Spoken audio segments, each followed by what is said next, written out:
In today's video, I'm talking about 3 newly released books that gave me 3 very different reading experiences. Some of them I really enjoyed, and then the other one, it didn't quite live up to the hype. My name is Raquel. This is where we come to celebrate and explore Black books. If that speaks to you, comment, like, share, and subscribe. Let's get into it. 3/5 by John Vercher. It came out on November 10th of 2025. So it's only about 4 months old. For me, that's still a new book. It's less than 6 months old. This is about a guy named Bobby who has lived his entire life being white. He's raised by his mother and his racist grandfather. One day, his mother and his grandfather is in an argument, and he overhears his mother tell his grandfather that his father is Black. He's not just a white man anymore. He's actually biracial, and he was raised by a racist man. So his life is the way he was raised was all wrapped up in racism. And so, whereas when he was growing up, it was directed towards other people. But now that he knows that his father was Black, all of those teachings that his grandfather told him, are directed at him. And from that point on, he keeps it to himself. So now he's not white, he's just passing. And all of the decisions he makes as he's going along, they are based on if or not, this person knows I'm Black. It's almost like he thinks suddenly that he's got the information. Everybody else has gotten the information and he wants to keep it quiet. He doesn't want anybody to know that he's Black. So Bobby has a friend named Aaron. They've been friends since middle school. Aaron was always getting into stuff when they were in middle school. He thought it was cool to act like the Black guys, and he would often get into stuff and get beat up, and Bobby would come to the rescue. So now at this point, they are a few years out of high school. I'm thinking maybe they're like 22, 23 years old, somewhere in there. And Aaron is just getting out of prison. He's been in prison for 3 years, and he shows up and meets Bobby, and he's a white supremacist.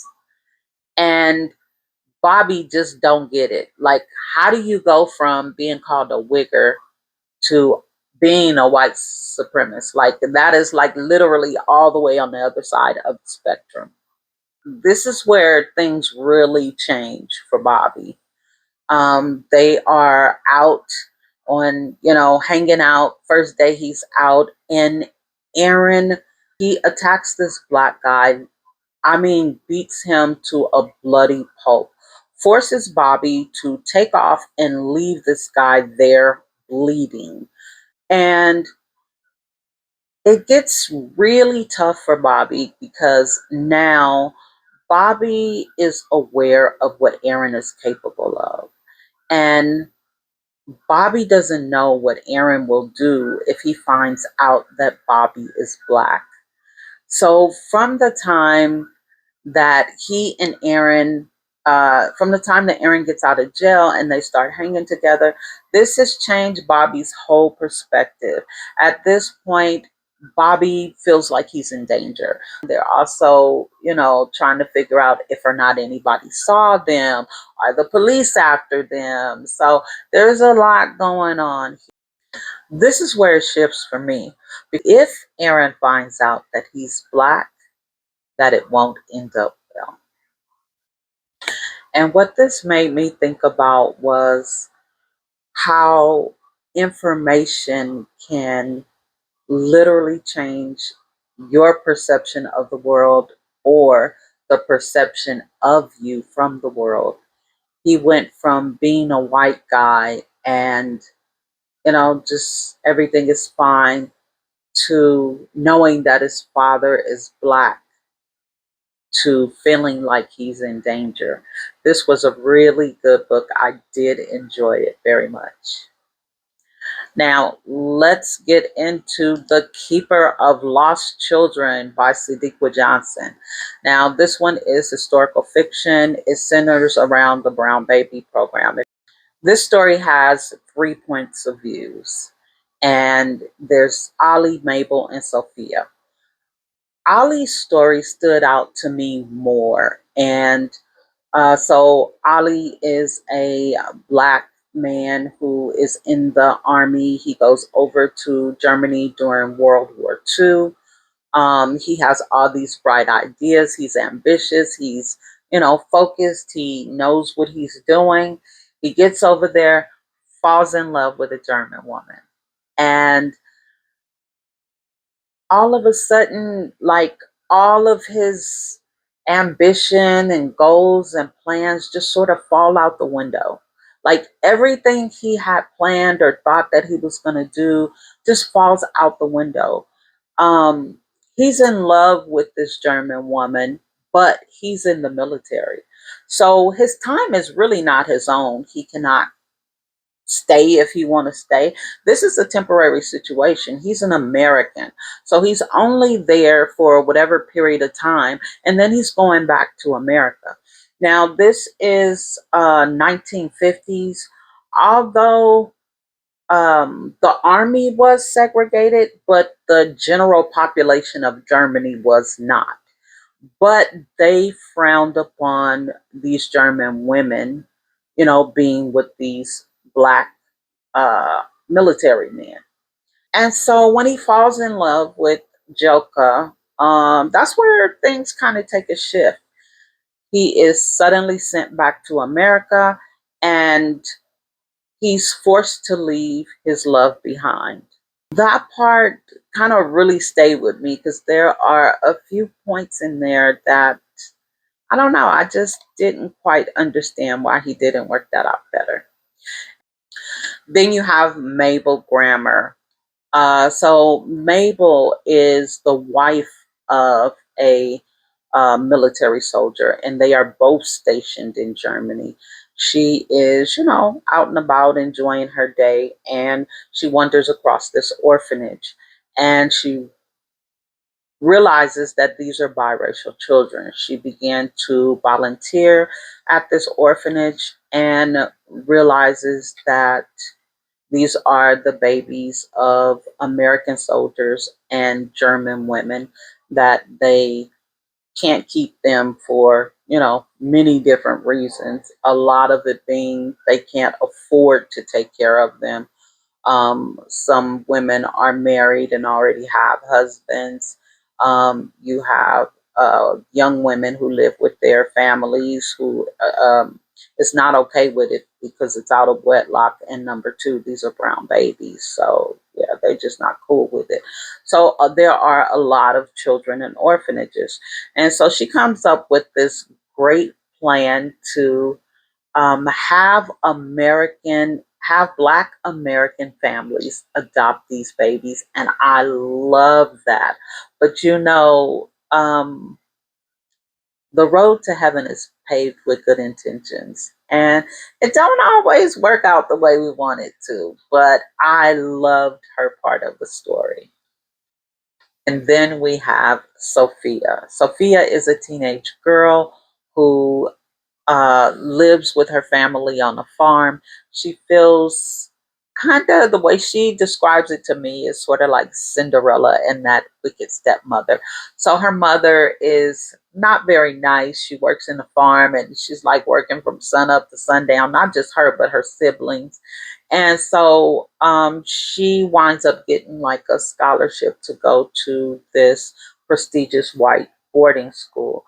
And because she doesn't think that her family will let her go, she runs away to the boarding school. Once she gets to the boarding school, she makes friends with this one guy, and she finally has somebody she feels like she can talk to and, kind of express, what's going on with her. After being able to do that, she realizes that there is something very strange happening with her family. So what stayed with me was Ali's story. And I think it was because Ali was a military man. So we all know that once you join the military, basically your time is not your own. So he went to Germany and just totally got sidetracked. And unfortunately, the things that he did, it affected so many people, not just the woman that he loved, but so many other people was affected by the decisions that he made. And I don't know, for some reason that just stuck with me. His story is the most prominent for me. And last but not least, we have Ken by Tayari Jones. This one came out, I believe, on February 24th of this year.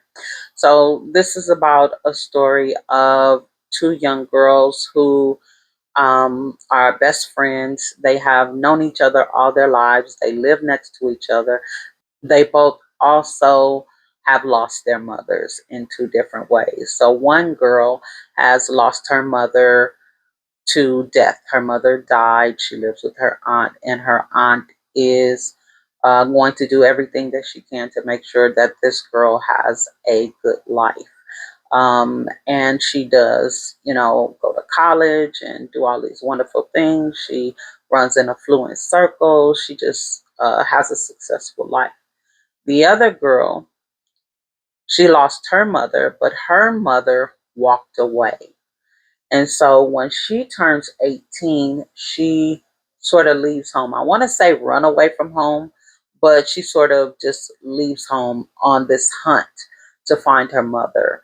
And so she winds up just not having that great of a life.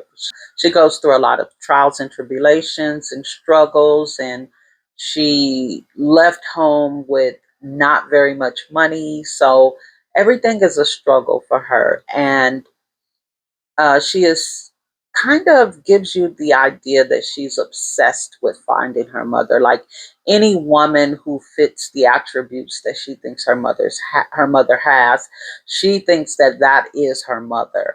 And so it's just, I don't know. I thought that I would connect with this book more. Number one, this book was hyped up so much. I literally watched the author's interview with Oprah Winfrey, and I it was just so hyped, and I was a bit disappointed. Not because it wasn't a good book. I would say that the book was okay. I think that they hyped it up more than what it was worth. If they had not hyped it up so much, maybe I would think more of the book. But because they did, I expected so much more from this book. And honestly, I just really did not connect with either one of these characters in the way that I thought I would. I think I was just looking for more of an emotional pull from either one of these two stories, and I just didn't get that. I think my overall takeaway from these three books is how a hyped book can shape your overall experience. Sometimes it enhances it, and sometimes it works against you. Have you ever read a book that everyone else loved that just wasn't cutting it for you? And until next time,